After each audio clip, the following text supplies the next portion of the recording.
me espera en Perú, digo, Verónica Insausti. Vero, bienvenida. Yo mostraba imágenes de la agencia de noticias Ruptly con esta situación. Quiero ir a preguntarte todo lo que puedas sobre el estado, la capacidad de las instalaciones sanitarias ante este segundo brote ya que tiene Perú. Buen día, Marcela, un gusto saludarte. Así es, lamentablemente el sistema de salud ha colapsado. Esto ya lo asumió el propio gobierno y es por ello que toma esta medida radical del confinamiento absoluto para 10 regiones del país, incluyendo la capital, que es donde se concentra prácticamente el 70% del comercio del país.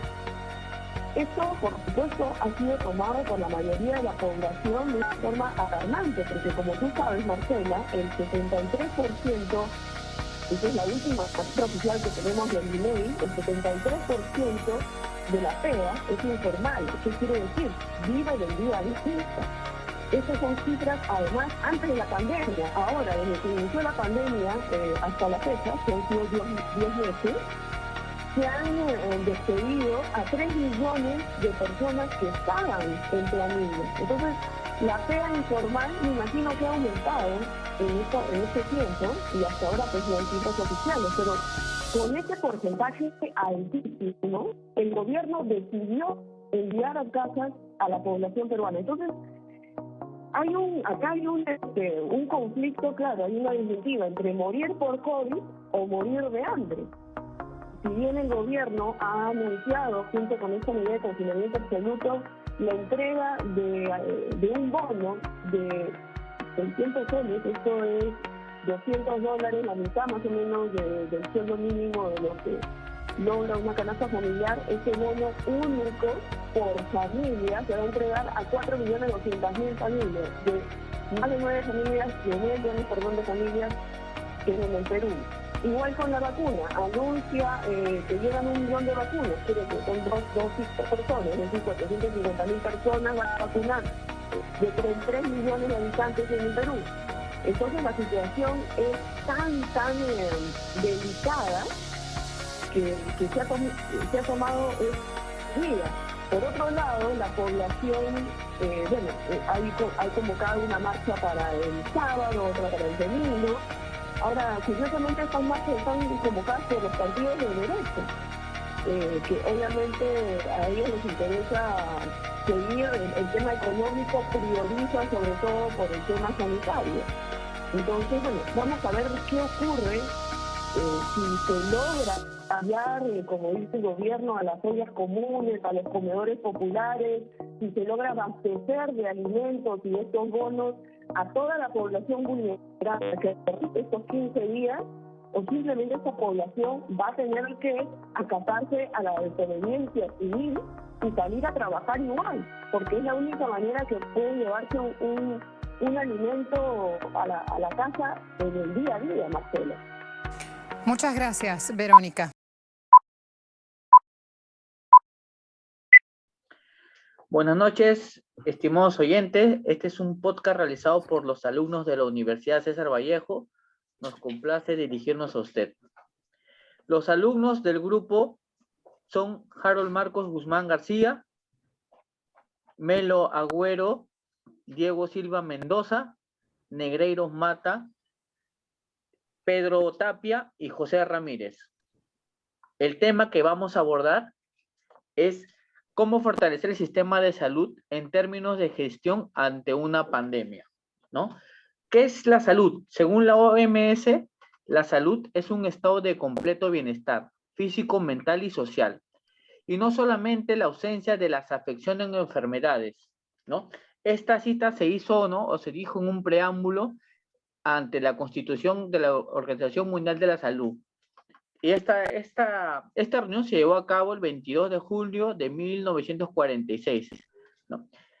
¿Qué es lo que nos dice, no? Que la salud es muy importante, ¿no? La salud no quiere decir solamente el estar enfermo, sino existen diferentes tipos de salud, tanto social como física, ¿no? En el Perú hay 5 entidades que se encargan de la administración de la salud. Tenemos el MINSA, tenemos el Ministerio de Salud, tenemos la Fuerza Armada, la Policía Nacional, ellas tienen su propia institución de salud y también tenemos el sector privado, ¿no? Que en el sector privado tenemos que el MINSA cubre el 60% de la población, el de salud el 30% y el sector privado solamente abarca el 10%. Sí, claro, compañero. También contamos con que la distribución geográfica de la salud es desigual en nuestro país. En Lima se encuentra la mayor cantidad de centros de salud, ¿no? Ya sea clínicas, hospitales, postas, etcétera, ¿no? Caso contrario es lo que pasa en provincia. Por ejemplo, en Piura, Lambayeque, Loreto, se encuentran en una crisis hospitalaria. Ahí los objetivos de la salud pública son garantizar la formulación y ejecución de políticas públicas eficaces y basadas en evidencias en materias de lucha contra enfermedades crónicas o de alto riesgo. Y también promover las condiciones sociales y económicas que abordan los factores determinantes de las enfermedades crónicas. Y también alentar al establecimiento y fortalecimiento de la capacidad del Perú para poder mejorar las vigilancias de enfermedades crónicas o de alto riesgo, ¿no? El impacto de la pandemia del COVID en nuestro sistema de salud fue que antes de la pandemia el Perú solo designaba el 3.2 del PBI del gasto anual, ¿no? Actualmente, en el sector público, siendo uno de los más bajos de Latinoamérica. Y en la actualidad nos mantenemos aún en un gasto público que viene a ser el PBI en un 3.2% también. ¿Melo? Sí, compañero.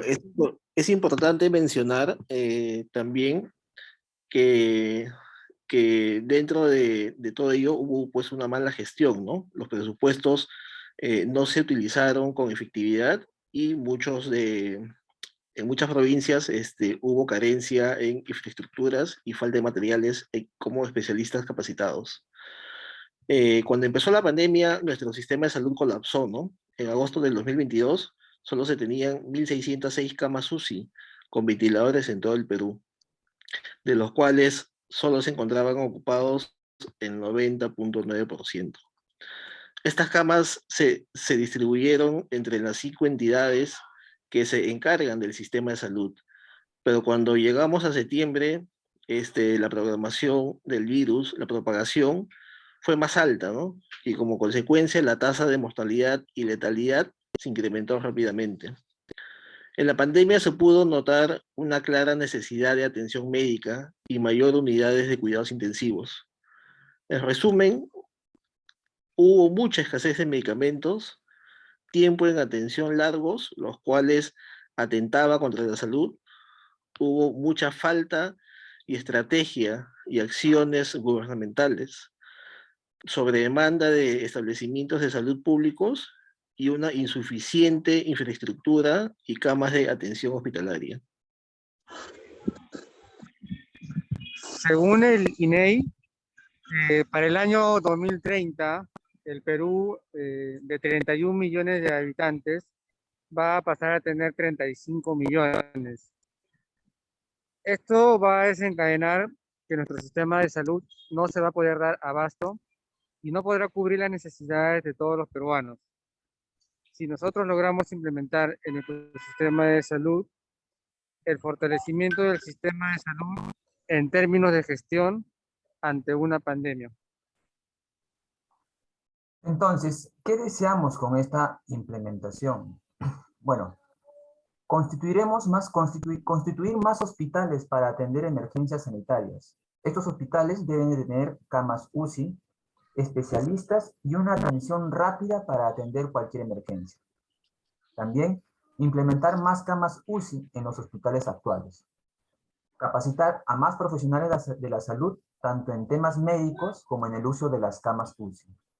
Hacer tratados con laboratorios que desarrollen más medicamentos. Mejorar la logística para la adquisición de medicamentos. Crear más plantas de oxígeno medicinal.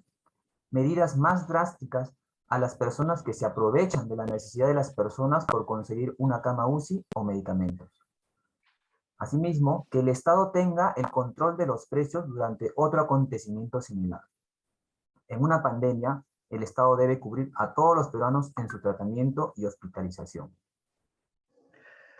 Pedro, muchas gracias, Pedro. Justo los puntos que está tomando son muy importantes, ¿no? Porque vimos que hubo carencias de camas UCI, ¿no? Vimos que varias personas de diferentes provincias buscaban la forma de cómo venir a Lima, ya que en provincias no existen muchas camas UCI, ¿no? También se vio personal que se aprovechaba, ¿no? Que vendían las camas, las alquilaban y cosas así. Lucraban con el oxígeno, lucraban con los medicamentos, ¿no? Y no había nadie que regule, ¿no? Y muy importante lo que estás tomando, ¿no? No sé qué opinas tú. Diego, ¿qué opinas?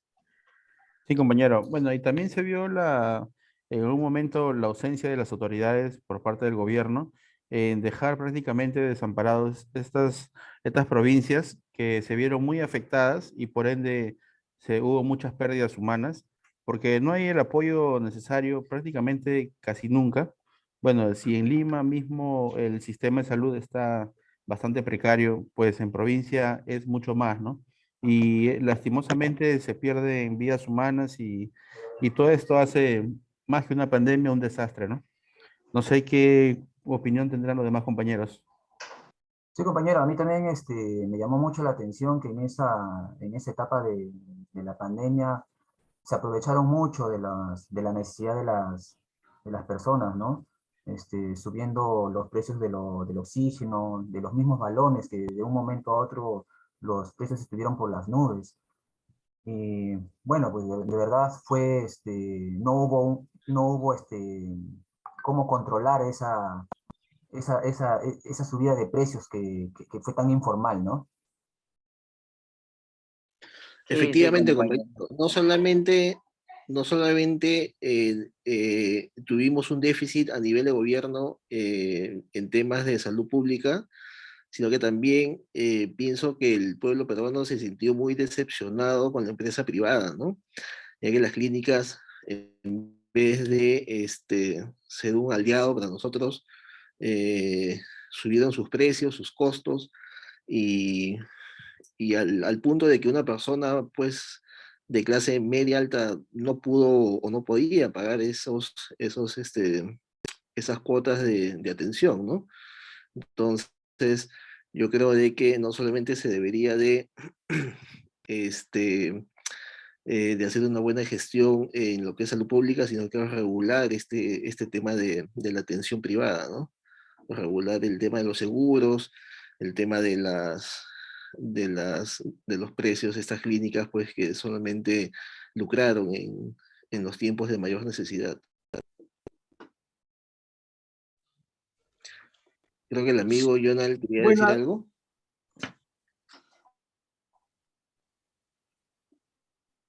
buenos compañeros, sí. En esta pandemia nos enseñó que nuestro sistema de salud es deplorable. No estamos preparados para otro acontecimiento similar. Hubo muchos muertos, muchas personas negociaron con la salud, muchas personas murieron buscando una cama UCI, o otro por falta de oxígeno medicinal. Con el fortalecimiento del sistema de salud en términos de gestión ante una pandemia, queremos que esto cambie, queremos que los peruanos sepan que nuestro sistema de salud pueda afrontar un acontecimiento similar. Más peruanos no van a morir por esperar una cama UCI o respiradores. Los peruanos deben confiar que van a tener una atención de calidad y que esta pandemia nos dejó muchas lecciones para mejorar. Bueno, muchas gracias a todos nuestros oyentes. Somos los estudiantes de la Universidad César Vallejo, tocando un tema muy importante para todos los peruanos. Sin nada más que decir, nos despedimos. Gracias. Muchas gracias, compañero. Gracias, Melo. Gracias, Diego. Gracias, Jonah. Gracias, Pedro. Muchas gracias, compañero. Gracias, compañero, por sus aportes. Muchas Muchas gracias. gracias. Muchas gracias.